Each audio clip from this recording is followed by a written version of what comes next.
Hello and welcome to Digital Leadership, Changing Paradigms for Changing Times.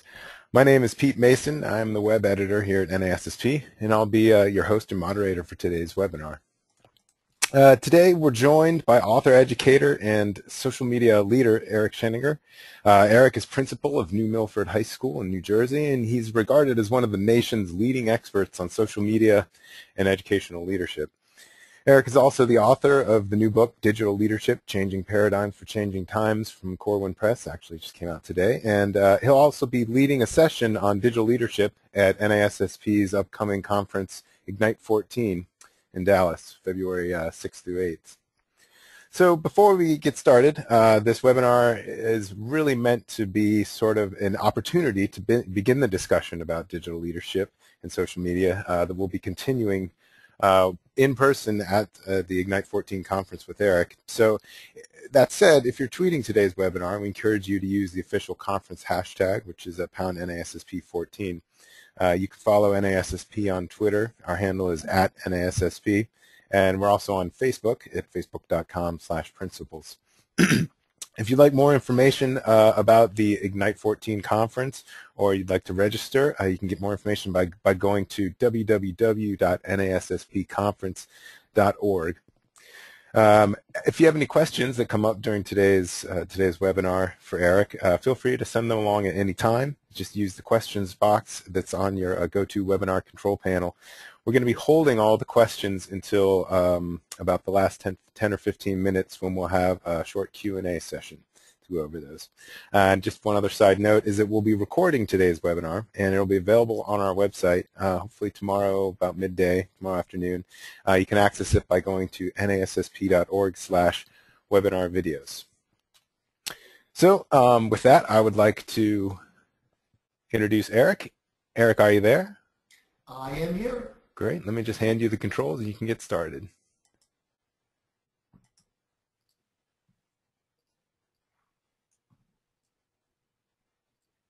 All right. Well, good afternoon, everyone, and thank you so much for taking time out of your busy schedules, whether you're still at work right now or the day just ended like me. I really appreciate you being here for our conversation this afternoon. Again, my name is Eric Sheninger, and I am the principal at New Milford High School, which is in New Milford, New Jersey. My school is about 10 minutes west of the George Washington Bridge. In my community, it's 2 square miles. It's a blue-collar community. Parents speak over 40 different languages, and we don't really have lots of money. And I'm telling you all this because many of the ideas, concepts, strategies that I'm going to talk about today are replicable and scalable. If we can make it work here at New Milford High School, it can work anywhere. Whether you're a Twitter-holic like myself or just a beginner, I encourage you to use the NASSP14 hashtag. This will allow me to track the conversation afterwards and respond to any specific questions you might have, or get you out resources, or point you in the right direction of some other things that we discussed here this afternoon.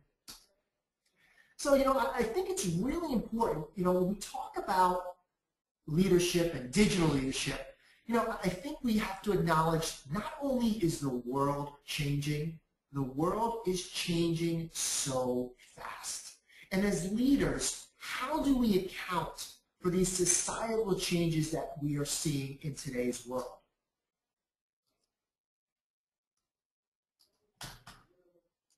And, another thing to take into consideration is, as things are changing, the world is becoming more connected. And that really is a direct result of technology. Whether we like it or not, our world has become more and more reliant on technology. And, there are some negatives associated with it, but when we look at the positives, I think one of the most exciting things for me is that we can now connect seamlessly with anyone on any point of the globe. And that really provides a great deal of resources to us as leaders, but in terms of just, imparting a sense of global awareness to our students, being able to Skype, Google Hangout with people in different countries, it's just a pretty exciting time to be in education. Now, education is also changing. We have societal changes, we have educator changes. When we look for, these are the characteristics that we look for in teachers at New Milford High School. And, you can see in this infographic, all of these characteristics sort of cater to an innovative thought process, whether it be taking risks, collaboration, modeling expectations, being a leader, having a vision, always learning, effective communication, and being able to adapt. This is what we look for in our teachers, because we are, rethinking the whole teaching and learning process here in Milford High School and across the country. The most important change is our learners. Our learners are fundamentally different than they were even just a few years ago. And I chose this specific picture because my own children are this age. They are elementary students. They are connected. They're just like their daddy. They love their devices. And, I feel as a parent and as an educator, I'm not going to deprive my own children of the tools and experiences that they have growing up in this digital age. I think it's my job as an educator to teach them how they can harness the power of the tool that they have in their hands. But as leaders, we need to think about how are we meeting the needs of learners that are wired differently. They communicate differently, they interact differently, and not necessarily in a negative way. Again, this is the world that they're growing up in. So how does school reflect the life of our learners? A very important question that we must ask ourselves. Because the harsh reality is that, for the most part, education and schools are not changing. We see the shifts in society, the shifts in educators, the advances in technology, and a changing learner. Yet, I love this infographic. We all ask our students to climb up the same tree. We put them in desks in rows. We have so many rules to control the environment of our students, so we're not really changing. We're not meeting their needs. So we have to ask ourselves, what can we do to create a culture of teaching and learning that is more reminiscent of the real world? In my work, I found that is the key to unlocking the passion of our students, getting them focused on authentically engaging in conceptual analysis, and it's to really, get them to feel that, what, I really have a stake in school. It's relevant. It's meaningful. I want to be here. And that starts with us, because just like schools and education's not changing, listen, the buck ultimately stops with us. And many leaders are not changing. And more often than not, the people that are in charge of leading school organizations in the digital age are often at least knowledgeable about the digital age. It's not about putting interactive whiteboards in every single classroom. It's about how is that technology being used to aid in conceptual mastery. How are students using technology to create artifacts that demonstrate conceptual mastery? Are there learning outcomes associated with the use of technology? Those are some tough questions, some important questions that if we as leaders are not modeling the expectations, if we're not becoming lead learners, if we're not in the social spaces, it's much more difficult for us to create a teaching and learning culture that students find relevant, meaningful, and applicable. This is the reality of many schools across the country. And going back to my previous slide with the blindfold, and this slide, this was me. I was the one who was ultimately responsible for creating a controlling environment here at New Milford High School that focused on rules, that banned social media, that prohibited student devices. As a younger administrator, I thought I really had the answers. And I thought the answers lied in controlling what technology my teachers and students could use, being safe by blocking harmful websites. And, when I think back at how I was, obviously I changed.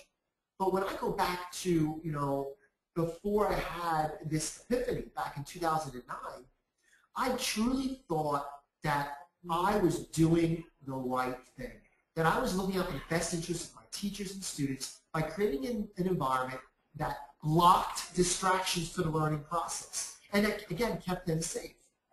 But what we don't know, we fear.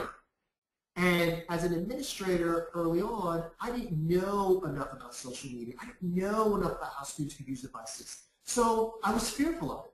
And how did I accommodate for that fear? I just made sure it was a non-factor in the teaching and learning environment at New Milford High School. The key change or shift for me was when I finally became educated on what it really meant to, how it really meant to be a technology leader and how I could harness an array of digital tools to unleash the creativity of my students, to enhance essential skill sets, and to really make learning more fun. And it also had to do with a big part of the shift was giving up control. I had to give up control and allow my students to take more ownership of not only their learning, but the tools that they could use to enhance their own learning. This is one of my most favorite infographics of all time. It puts social media into perspective. You know, there's so many different social media tools. It's not just YouTube, Facebook, Instagram.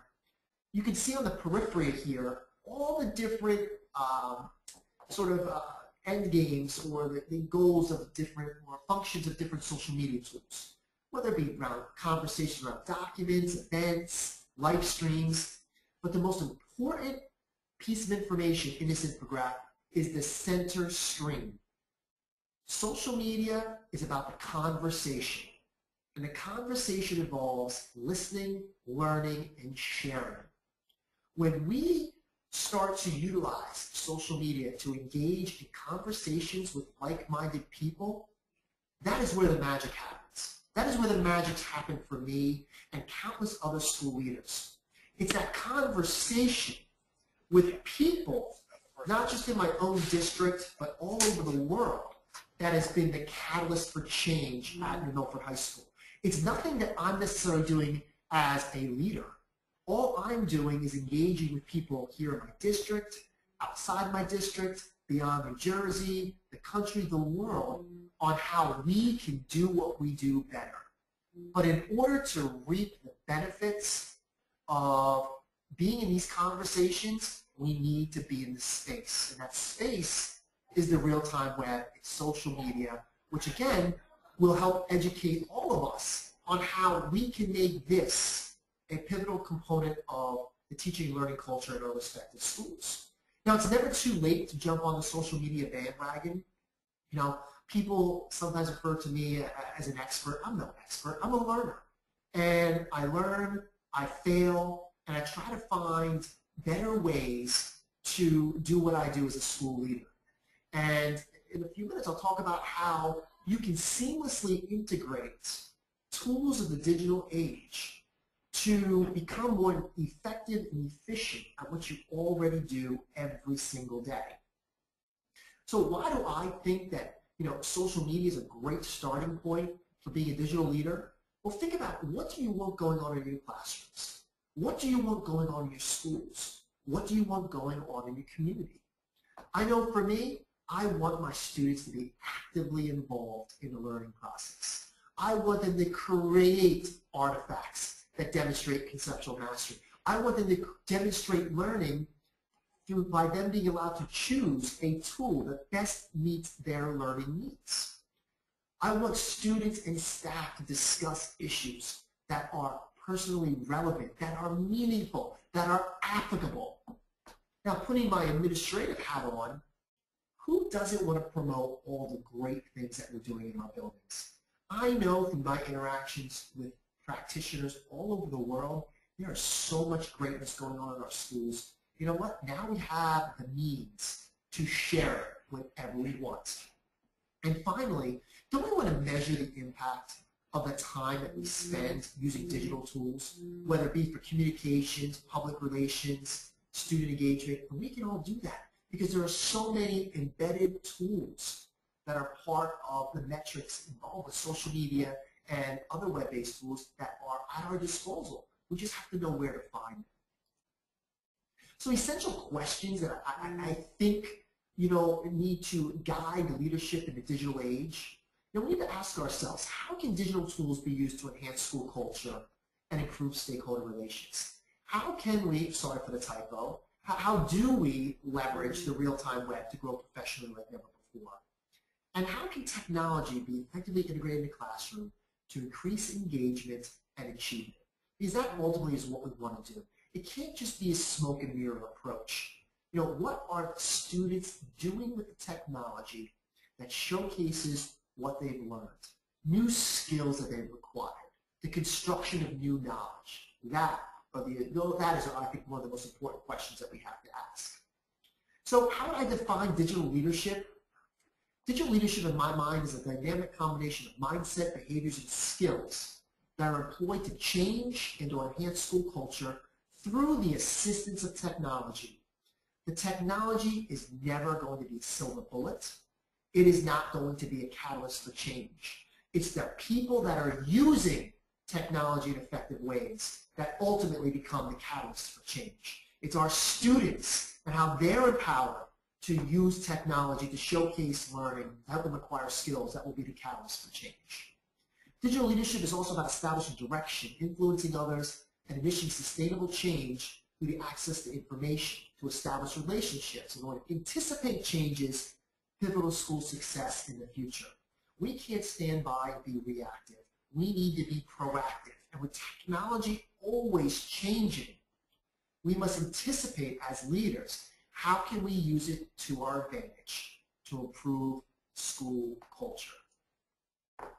So the premise of my book has been built on the work of numerous practitioners, the work here that we've done in New Milford High School, but also the work of many inspiring, passionate leaders across the country, across the world. And what I've broken it down to is, these 7 pillars that really guide everything that I do here as a leader at New Milford High School. And I look at what are those characteristics, those behaviors, those mindsets, those skills that I have to be good at to be an effective leader. That is what the pillars are about. So these 7 pillars are things that we should already be doing in our professional practice. We should be effective at communicating. We should be in charge of our own public relations.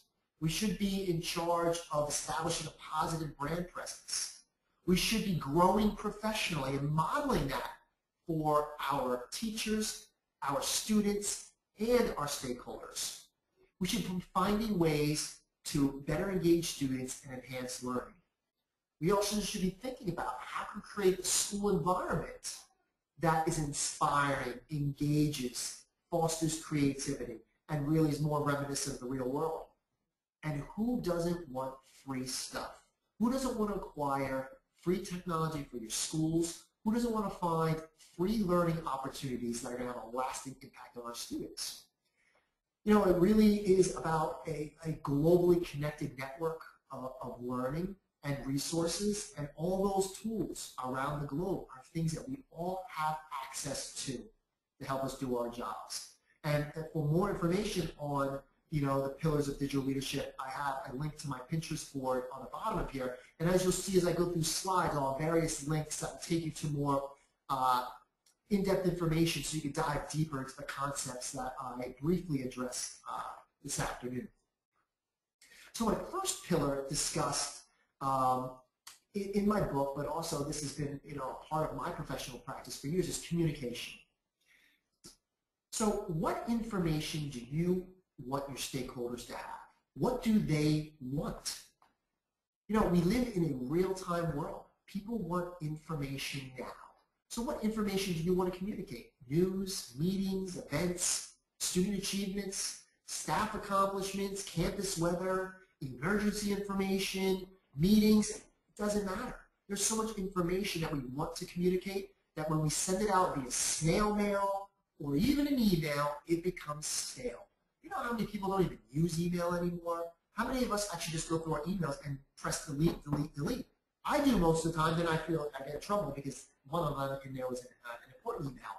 But we have to think about our stakeholders. What has changed? We live in a real-time world. People are now accustomed, whether we like it or not, to getting information when it happens through or the use of devices that are convenient, that they have at their fingertips. We need to acknowledge that. Also, communication has to be two-way. I think the greatest asset that social media provides us is that now we can engage in conversations with our stakeholders where we can put out information, but they can comment on it. They can engage on the things that are going on in our buildings. If conversation is not two-way, I think we are missing a huge opportunity, like we do with our websites. We put information out there, and it just sits there. It's stale. Inviting people into conversations around the work that we're doing doesn't have to be scary. We don't have to be fearful of it. We have to have an open mind and decide, what type of conversations do we want to have with our stakeholders to make them feel more part of the learning process and make them take more ownership of the work that we're doing in our schools. So when we look at real time, nothing is more real time than social media tools such as Twitter and Facebook. They're free. They are convenient. This is where our people are at. If we want to become more effective in communications, we have to meet our stakeholders where they are. Parents, students, community members, politicians, rock stars, actors, actresses, grandparents, you name it, they are in these spaces. They are thriving. They are there. Some of them are there yearning for the schools to connect with them. So whether it be Twitter, Facebook, it doesn't really matter. The idea here is, how can you become more effective at communicating? Pick a tool, start with it, and just give it a try. There's so many different resources out there now that can help, sort of guide your journey in this process. My second pillar is public relations. What happens when you leave your public relations to chance? I can tell you what happens. If you don't tell your story, someone else will. 9 out of 10 times, that story will not be the one that you want told. I encourage all of you to become the storyteller in chief for your schools and your community. Tell your story. One of the figures of speech that I can't stand is that perception is reality. You know what? My job is to make the reality of what goes on here at the Milford High School as transparent and accessible as possible to my stakeholders. I feel that it is my job to leverage every tool that I have available to get our story out and let everyone know the great work that my students, my teachers, my administrative team, my central office, and my Board of Education is doing. So when you look at, what's the piece that's missing? In past, everyone had to buy a newspaper. I remember I saw an image posted on Twitter a few weeks ago from the early 1900s, and it was a picture of everyone looking at newspapers, and they said that the newspaper as a content consumption PR tool was going to be the death of society because everyone was addicted to the newspaper. Well, now everyone's addicted to social media. Okay, that's great. We understand that. Now let's take advantage of it. If people are in these spaces and we're already decided to communicate information, we can use blogs, images, video to further tell our story.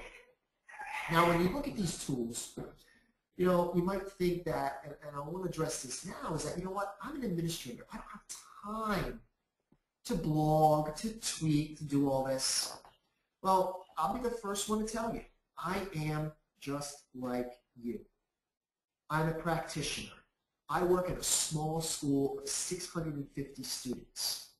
I do the master schedule. I do the budget. I do the majority of the observations. Right now in New Jersey, with all the mandates we have something called student growth objectives. I have to meet with every single teacher in the fall to set their SGO. I have to meet with all of them now to go over their SGO. Then in the end of the year, I got to meet with them again to score them on their SGO. I go to the events. My point here is I do everything that every other administrator does. Yet, I make the time to integrate these tools because what I've learned is it's still about doing this, it's about the same practices that I've always done. All I'm doing is integrating, tools of our age to make it a much more efficient and effective process. Instead of doing a newsletter that I'll mail out to my parents that will get thrown away or not even read, most of our newsworthy information is now done through blogs. And those blogs, most of the information is submitted to me from my teachers.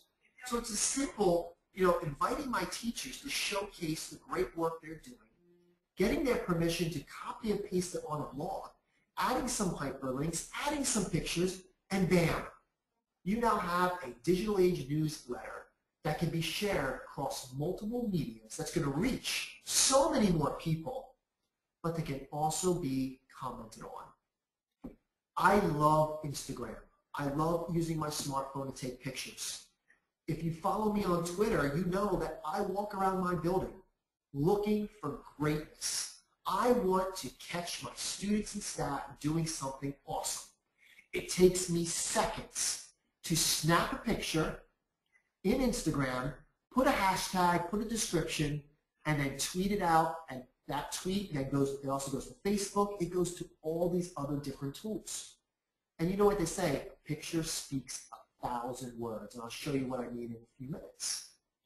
Twitter, everyone knows, I said it before, I'm a Twitterholic. Why? Because I can share great news in 140 characters or less. And those tweets can be images, videos, text. It's short, it's concise, it fits into my busy schedule. When you look at this picture, some of you can already, right off the bat, determine when this was. This was students from the Milford High School that went and volunteered on the Jersey Shore right after Hurricane Sandy. During the time they were there, they unearthed an intact American flag and they took this picture. This picture was taken on the Sunday before Martin Luther King Jr. Day last year. I was in Nebraska at the time. I received the picture, and within minutes, I had it up on Facebook and out on Twitter. In 5 minutes, we had over 60 likes and 15 comments of all the conversation revolved around how proud the community was that our students were doing community service to help others in their state. I didn't need to say anything. The students, their actions spoke so much more eloquently than I could ever have done. This took me seconds to get that out.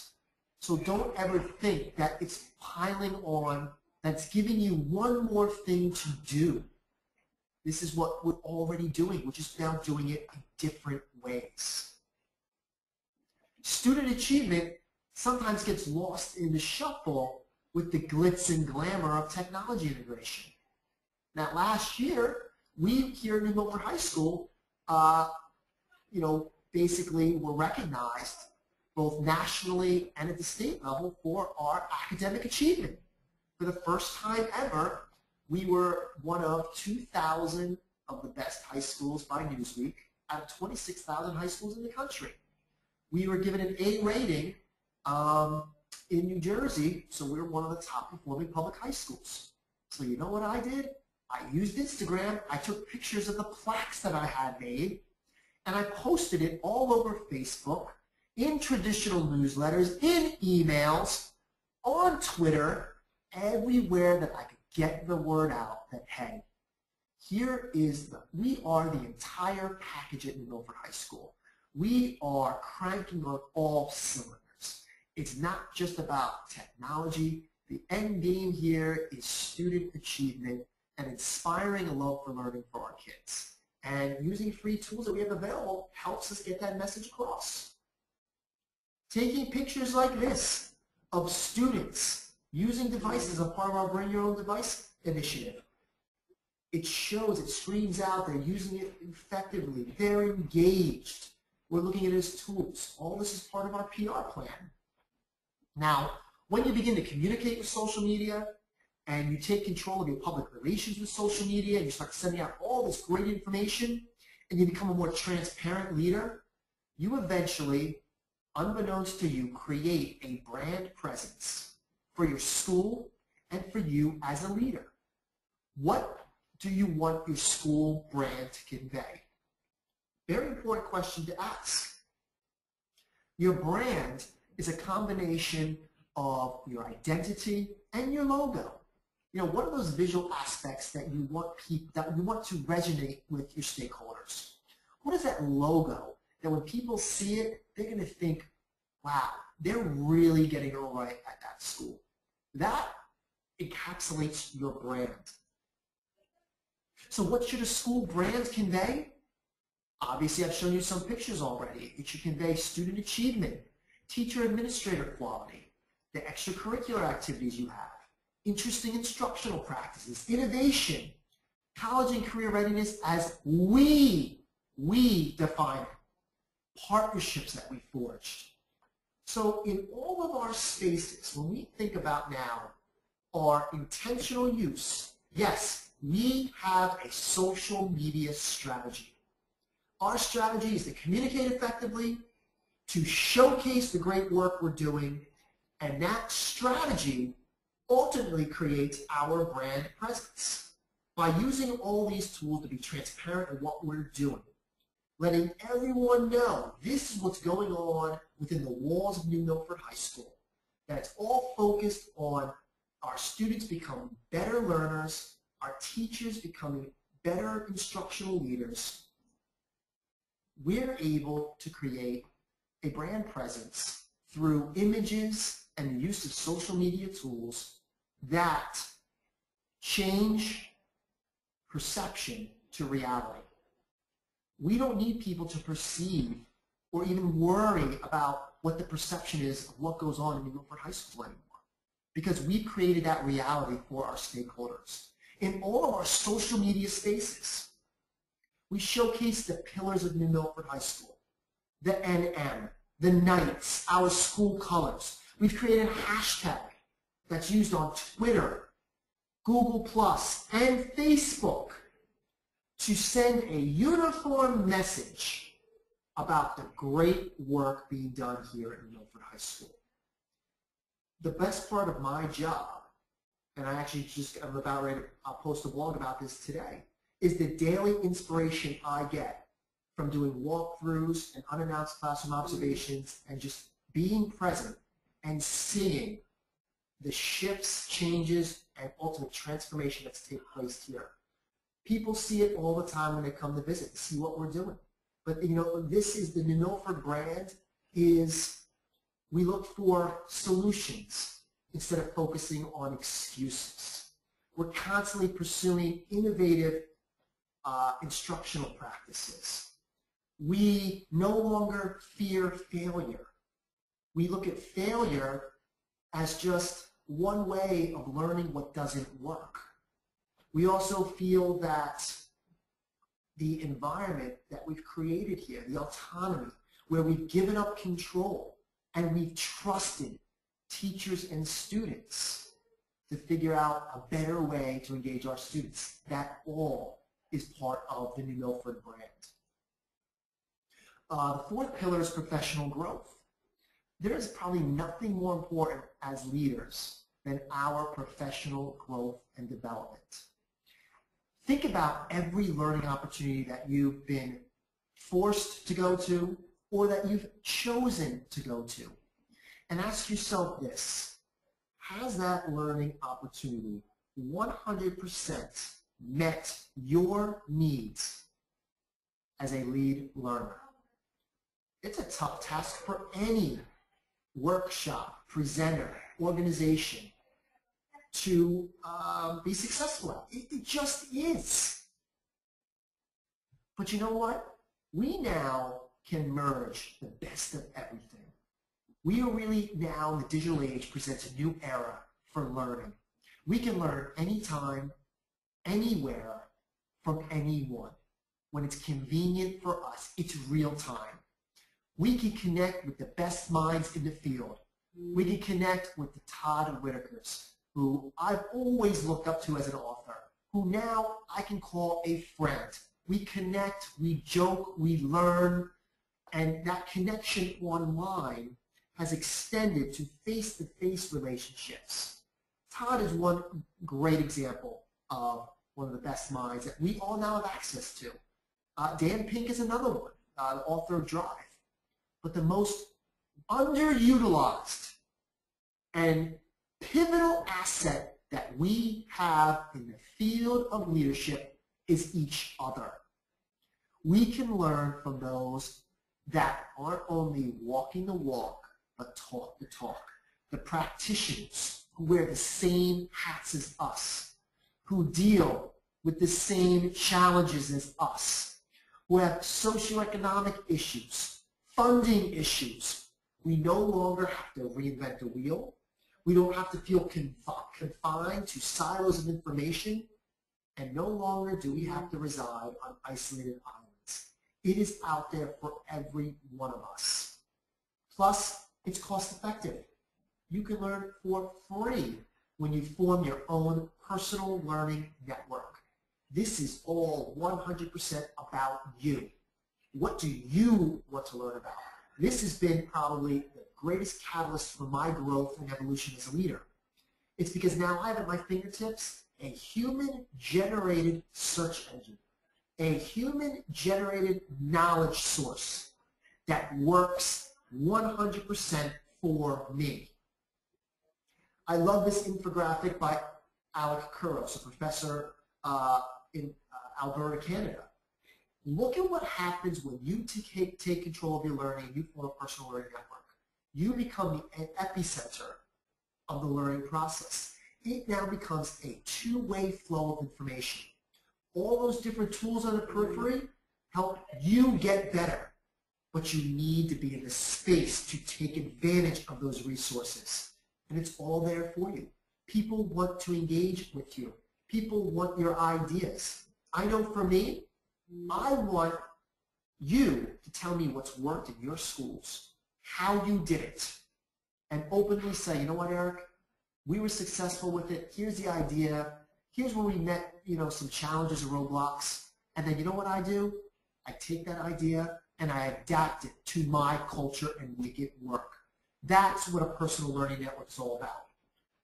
You want to talk about bang for your buck? What do you want out of any learning experience that provides value for your time? You want support. You want to solve problems, knowledge, meeting like-minded people, sharing, acquiring resources, being able to self-direct your learning, developing friendships, and learning informally. All of those are incredible takeaways that each of you can have with the formation of your own personal learning network. This sums it up for me. All I do is use social media tools to connect myself to the smart people. I am not smart, I am resourceful. And I am resourceful in that I know where I can connect and engage with those leaders that can help me do what I do better. It's not about finding time. I don't find the time to learn and get better. I make the time to learn and get better because I found the value in the time that I spend in social spaces and how it has resulted in changes to my professional practice and how we have significantly changed a traditional school into one that is becoming more and more innovative by the day. There are amazing leaders that are doing fabulous work in the trenches. Ironically enough, they are also Digital Principal Award winners. I encourage you, if you are on Twitter, follow these practitioners. They are doing work that has inspired my work. Carrie Jackson, Dwight Carter, Daisy Dyer-Dewar, Jason Markey, Patrick Larkin, Derek McCoy, to name a few. I mean, they really are trailblazers that can provide you practical and applicable changes that will profoundly impact your professional practice. Other secondary leaders include Chris Lehman, Jimmy Casas, Brad Curry, Leslie Esnault, Bill Burkhead, Kevin Carroll, all not only colleagues but friends of mine that, believe that change is necessary and it's doable, and it doesn't have to be as long and drawn out as many of us have thought it to be in the past. So what are some great tools and resources to start your own personal learning network? Well, on the bottom, I have a link to a blog post which will give you a whole in-depth guide. But, Twitter, Google+, RSS readers, tablet apps, digital discussion forums. And you know what? We run a digital discussion forum for free on EdWeb. It's the Leadership 3.0 community. You can join for free and watch on-demand webinars, archive webinars, whenever it's convenient for you. Pinterest, social bookmarking, blogs. My job here today is to whet your appetite. There's much more detailed information on the web link below, but all of these things are free. And in the Learning Lab at NASSP, where Ignite truly has been a hallmark of the changes that we need in traditional conferences, with their Learning Lab and their time set aside for informal conversations, our association gets and understands the impact of personal learning networks and informal learning. The best part of the conference is when we start fleshing out our ideas online using these tools. We learn, but then we get face-to-face, we engage in conversations on professional practice, and we just talk about how we can help each other get better at what we do. If you're interested, we're even acknowledging informal learning here at New Milford High School. My media specialist, Laura Fleming, has created a digital badge platform that is not only open to the entire New Milford community, it's open to all of you and your teachers. You teachers can go on and earn badges once they demonstrate that their learning is aligned to the Common Core, ISTE-NETs, and Framework for the Partnership for 21st Century Skills. Again, we believe in sharing gifts of learning because in return, we want the same thing. So I encourage you to visit the Worlds of Learning to see the potential of using digital badges to acknowledge informal learning of your teachers. My fifth pillar, student engagement and learning. This is what it's all about. It's about our kids involved in authentic tasks that they find relevant and meaningful, where they are able to acquire and enhance essential skill sets that they need to be successful in this changing society. I love this infographic from my good friend Bill Ferreter. What do you want kids to do with technology? If you're focused on the left-hand side, you're focusing on the wrong things. You want them to find the right answers. You want to have learning outcomes aligned with technology use. That is where we set the stage. We are the pulse of our buildings. We need to work with our teachers so that they can help students find the right answers, but how they can design pedagogically sound lessons that integrate technology when appropriate. Our golden rule at New Milford High School is pedagogy first, technology second, if appropriate. We're using real-world tools for real-world work. This is an example. Last week, we pulled students out of class to report on a STEM symposium that we had at Rutgers University, where they created a Twitter back channel and acted like real-world journalists. We blog when we go to Europe for 10 days. We're doing formative assessments using student-owned devices with Poll Everywhere. We're Skyping with Holocaust survivors with other schools. Students are demonstrating conceptual mastery of Common Core standards using Instagram. My time is coming short. The sky is the limit. And all of these tools we're using for free. This is students using a Google Hangout and their own devices in an interview with Greg Topo, the national education reporter for USA Today. This is the transformation I'm talking about. Students are trusted and empowered to use their devices to enhance their learning. When you think about Web 2.0 tools, the real-time web, what do you want kids to do? You want to focus on the right-hand side going around counterclockwise of this infographic. You want them to create, evaluate, analyze, apply. And if you're looking for a variety of tools that are free that you can do this, I've included a link to my Pinterest page that is there for you for free, which has all these free tools that focuses on these higher order thinking skills.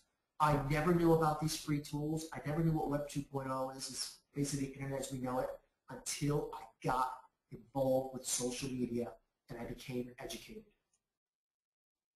What do we focus on here in New Milford High School?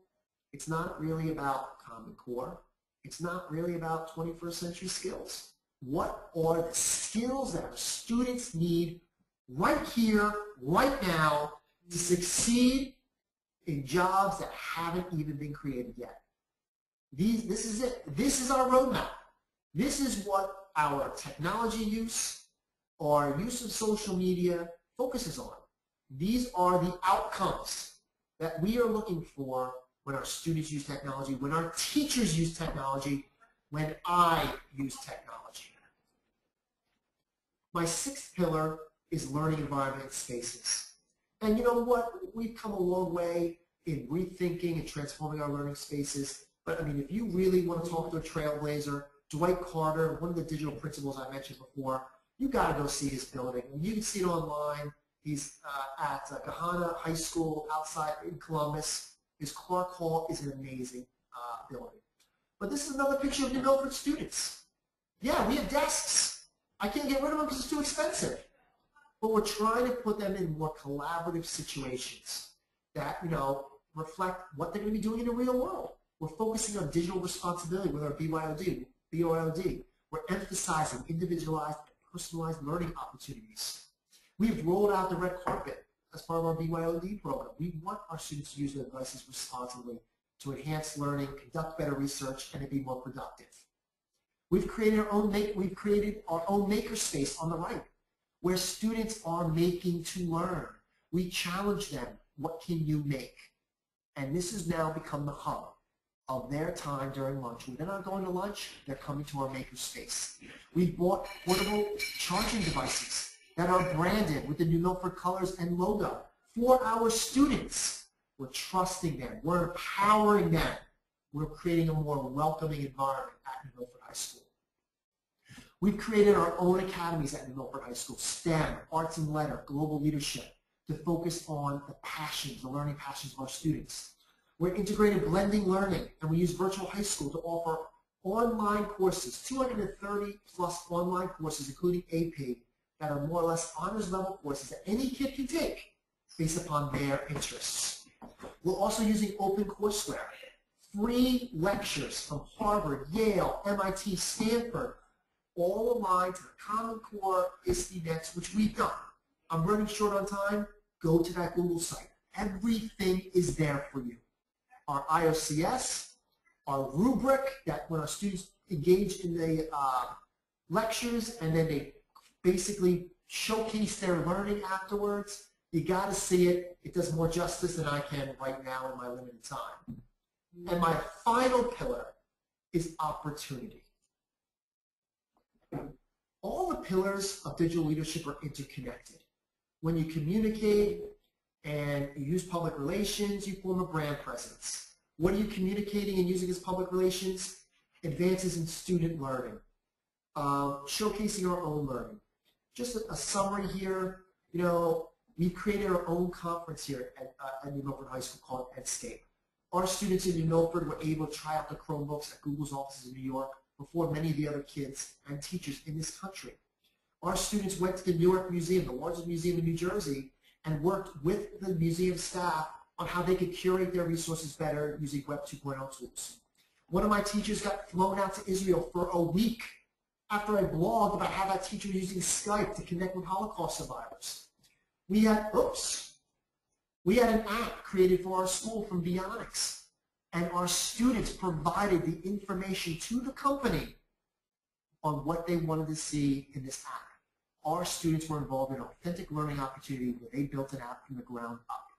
We also partnered with ClassLink, offering our students and school a cloud-based BYOD initiative.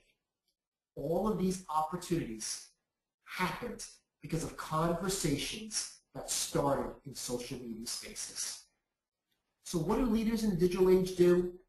They share their vision, they start conversations, they learn with other educators, they lead by example, they embrace innovation and technology integration.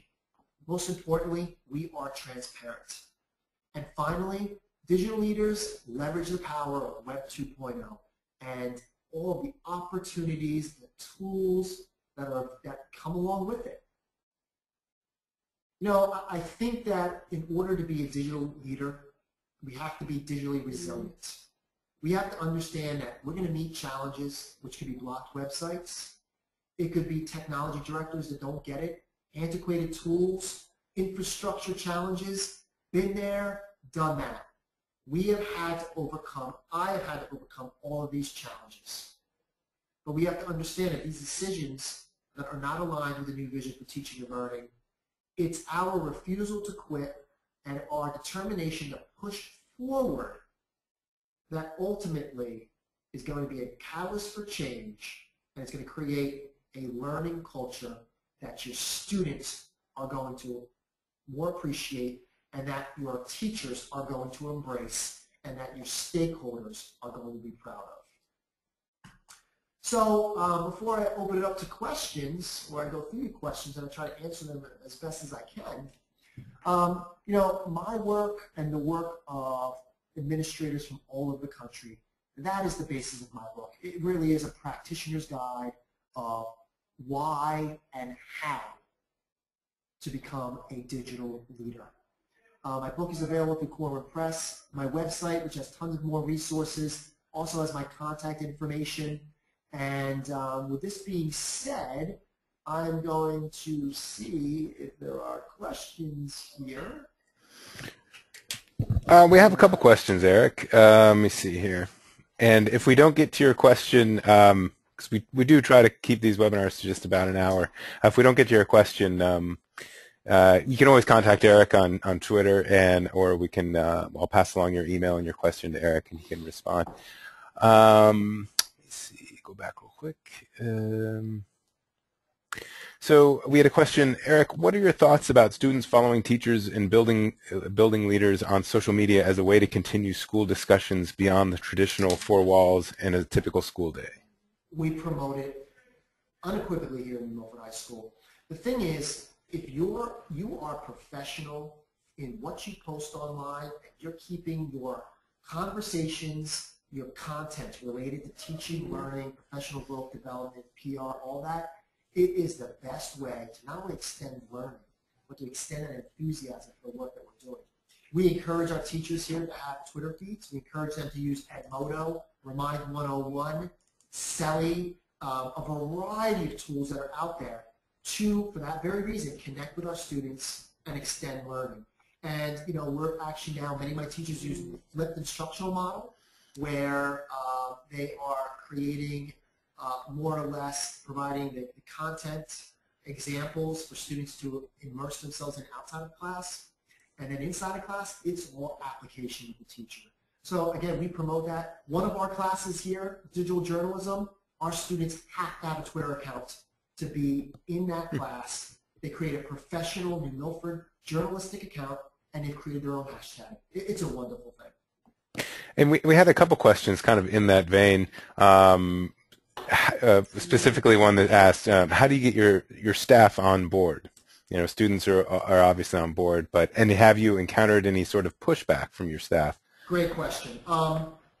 This might be a shock to many, but we do not have any mandates here at New Milford High School to use technology. It is a choice. It is a choice that you have the support, the flexibility, and the encouragement, and the autonomy to determine and use a variety of tools if you so choose. We don't force it on anyone. What we did is back in 2009 when I got on Twitter and everyone looked at me like I was crazy. Everyone said I was crazy. They didn't understand it. I pulled 5 teachers aside that I thought could help me really lead change.